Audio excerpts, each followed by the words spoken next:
ಈಗ ನಮ್ಮ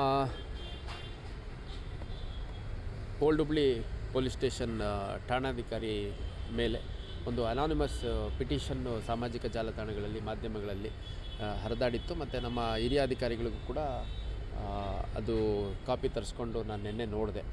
ಈ ಹಿಂದೆ ಪಿಟಿಷನ್ ಬಂದದ್ದನ್ನು ನಮ್ಮ ಡಿ ಸಿ ಪಿ ಅವರು ಎ ಸಿ ಪಿ ಅವ್ರಿಗೆ ಎನ್ಕ್ವೈರಿಗೆ ಆಗಿದ್ದರು. ಆ ಎನ್ಕ್ವೈರಿ ಪ್ರೋಸೆಸ್ ನಡೀತಾ ಇತ್ತು. ಈ ಮಧ್ಯ ಅದು ನಿನ್ನೆ ಒಂದು ವಿವರವಾದ ವಿಚಾರಣೆಯನ್ನು ನಮ್ಮ D C P law and order Nandagavi ಅವರು ಮಾಡಿದ್ದಾರೆ. ಮಾಡಿಬಿಟ್ಟು ಠಾಣೆಯ ಎಲ್ಲ ಸಿಬ್ಬಂದಿಗಳಿಗೆ ಪ್ರತ್ಯೇಕವಾಗಿ ವಿಚಾರಣೆಯನ್ನು ನಡೆಸಿದಂಥ ಸಂದರ್ಭದಲ್ಲಿ ಅದು ಏನು ಒಂದು ಅನಾನಿಮಸ್ ಲೆಟ್ರ್ ಬಂದಿದೆ, ಅದರಲ್ಲಿರುವಂಥ ಯಾವುದೇ ಅಂಶಗಳಿಗೆ ಪೂರಕವಾಗಿ ಯಾರೂ ವಿವರಗಳನ್ನು ನೀಡಿರೋದಿಲ್ಲ. ಅದು ಡ್ಯೂಟಿ ಡಿಪ್ಲಾಯ್ಮೆಂಟ್ ಇರ್ಬೋದು ಅಥವಾ ಬೇರೆ ಯಾವುದೇ ರೀತಿ ಕಿರುಕುಳ ಆಗ್ತಾಯಿದೆ ಅನ್ನುವಂಥದ್ದು, ಅದು ಯಾವುದಕ್ಕೂ ಪೂರಕವಾದಂಥ ಹೇಳಿಕೆ ಯಾವುದೇ ಒಬ್ಬ ಅಧಿಕಾರಿ ಸಿಬ್ಬಂದಿಗಳು ನೀಡಿರೋದಿಲ್ಲ. ನಮ್ಮದು ಒಂದು ಶಿಸ್ತಿನ ಇಲಾಖೆ ಇದೆ. ಇಲಾಖೆಯಲ್ಲಿ ಹೈರಾರ್ಕಿ ಇದೆ. ಅದರಲ್ಲಿ D C P, A C P, commissioner ಇರ್ತೀವಿ. ನಾನು ಸೇರಿದಂತೆ ನಮ್ಮ ಡಿ ಸಿ ಪಿಗಳಾಗಲಿ ಎ ಸಿ ಪಿಗಳಾಗಲಿ ಭಾಳ ಅಕ್ಸೆಸಬಲ್ ಇದ್ದಾರೆ. ನಮ್ಮ ಸಿಬ್ಬಂದಿಗಳ ನೇರವಾಗಿ ಏನೇ ಸಮಸ್ಯೆಗಳಿದ್ದರೂ ಬಂದು ನಮ್ಮ ಹತ್ರ ಹೇಳಲಿಕ್ಕೆ ಅವಕಾಶ ಇದೆ. ಅಷ್ಟಾಗಿಯೂ ಕೂಡ ಅನಾನಿಮಸ್ ಪಿಟಿಷನ್ ಆದ್ರೂ ಅದರಲ್ಲಿರುವಂಥ ಅಂಶಗಳು ಗಂಭೀರ ಇದ್ದಿದ್ದರಿಂದ ವಿಚಾರಣೆಯನ್ನು ಮಾಡಿದ್ದೇವೆ. ವಿಚಾರಣೆಯನ್ನು ಮಾಡಿ ನಮಗೆ ಡಿ ಸಿ ಪಿ ಅವರು ವರದಿ ಕೊಟ್ಟಿದ್ದಾರೆ. ಇವತ್ತು ನಾನು ಕೂಡ ಬಂದು ಸಿಬ್ಬಂದಿಗಳಿಗೆ ಮಾತನಾಡಿಸುವಂಥದ್ದು ಮತ್ತು ಮಹಿಳಾ ಸಿಬ್ಬಂದಿಗಳನ್ನು ಪ್ರತ್ಯೇಕವಾಗಿ ಮಾತನಾಡಿಸುವಂಥದ್ದು, ಅಧಿಕಾರಿಗಳಿಗೆ ಮತ್ತು ಸಿಬ್ಬಂದಿಗಳಿಗೆ ಸೂಚನೆ ನೀಡುವಂಥದ್ದು ಏನಿದೆ ಅದನ್ನು ಮಾಡಿದ್ದೀನಿ.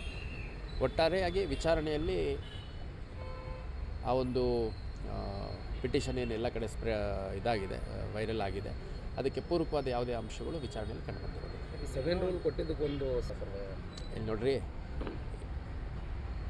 ಪ್ರಿಲಿಮಿನರಿ ಎನ್ಕ್ವೈರಿ ಮಾಡಿಸುವಂಥದ್ದು, ರೂಲ್ 7 ಕೊಡುವಂಥದ್ದು, ಡಿಪಾರ್ಟ್ಮೆಂಟಲ್ ಎನ್ಕ್ವೈರಿ ಮಾಡುವಂಥದ್ದು, ಸಸ್ಪೆನ್ಷನ್ ಮಾಡುವಂಥದ್ದು ನಮ್ಮ ಇಲಾಖೆಯಲ್ಲಿ ನಿರಂತರವಾಗಿ ನಡೆಯುವಂಥ ಪ್ರಕ್ರಿಯೆ. ಸಾರ್ವಜನಿಕರ ಹಿತದೃಷ್ಟಿಯಿಂದ ನಾವು ನಿರಂತರವಾಗಿ ಕೆಲಸ ಮಾಡುವಂಥ ಸಂದರ್ಭದಲ್ಲಿ ಕೆಲವು ಲ್ಯಾಪ್ಸಸ್ ಆಗುತ್ತೆ, ಕೆಲವು ತಿಳಿದು ತಪ್ಪುಗಳಾಗುತ್ತೆ, ಕೆಲವು ನೆಗ್ಲಿಜೆನ್ಸಿಂದ ಆಗುತ್ತೆ, ಕೆಲವು ಲೇಜಿನೆಸ್ ಆ್ಯಂಡ್ ಲೆಥರ್ಜಿಯಿಂದ ಆಗುತ್ತೆ.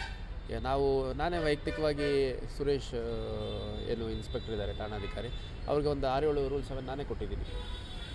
ಕೆಲವು ಕೇಸ್ಗಳಲ್ಲಿ ಪೆಂಡೆನ್ಸಿ ಇದೆ ಅಂತಂದು, ಕೆಲವು ಕೇಸ್ಗಳು ಪತ್ತೆ ಆಗಿಲ್ಲ ಅಂತಂದು, ಮತ್ತು ಇನ್ನು ಕೆಲವು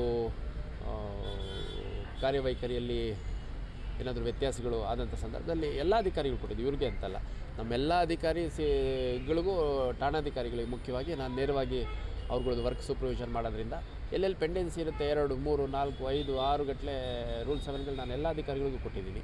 ಹಾಗಂತ ನಾವು ಕೆಲಸ ತೆಗೆಯೋದು ತಪ್ಪು ಅಂತ ಹೇಳೋಕ್ಕಾಗಲ್ಲ. ಅದೊಂದು ನಿರಂತರ ಪ್ರಕ್ರಿಯೆ. ನಮ್ಮ ಅಧಿಕಾರಿಗಳಿಗೆ, ನಮ್ಮ ಸಿಬ್ಬಂದಿಗಳಿಗೆ ಎಲ್ಲರಿಗೂ ರೂಲ್ 7 ಯಾಕೆ ಕೊಡ್ತಾರೆ, ಅದನ್ನು ಯಾವ ರೀತಿ ನಾವು ರಿಪ್ಲೈ ಮಾಡಬೇಕು ಮತ್ತು ಅದನ್ನು ಯಾವ ರೀತಿ ಮುಕ್ತಾಯ ಮಾಡಿಸ್ಕೋಬೇಕು, ಅಥವಾ ಅದರಿಂದ ಪನಿಷ್ಮೆಂಟ್ ಆದರೆ ಅದರಿಂದ ಯಾವ ರೀತಿ ನಾವು ಹೊರಗೆ ಬರಬೇಕು ಅಥವಾ ಅನುಭವಿಸ್ಬೇಕು, ಎಲ್ಲದ್ರ ಬಗ್ಗೆನೂ ತರಬೇತಿ ಹಂತದಿಂದನೇ ಎಲ್ಲ ನಾಲೆಡ್ಜ್ ಇದೆ. ಹಂಗಾಗಿ ಒಂದು ಒಳ್ಳೆಯ ರೀತಿಯಲ್ಲಿ ಸಾಮಾಜಿಕ ಹಿತದೃಷ್ಟಿಯಿಂದ ಸಾರ್ವಜನಿಕರ ನಿರೀಕ್ಷೆಗಳಿಗೆ ಸ್ಪಂದಿಸುವಂಥ ಕೆಲಸ ಮಾಡಬೇಕು ಅಂತ ನಾನು ಸೂಚನೆ ಕೊಟ್ಟಿದ್ದೇನೆ.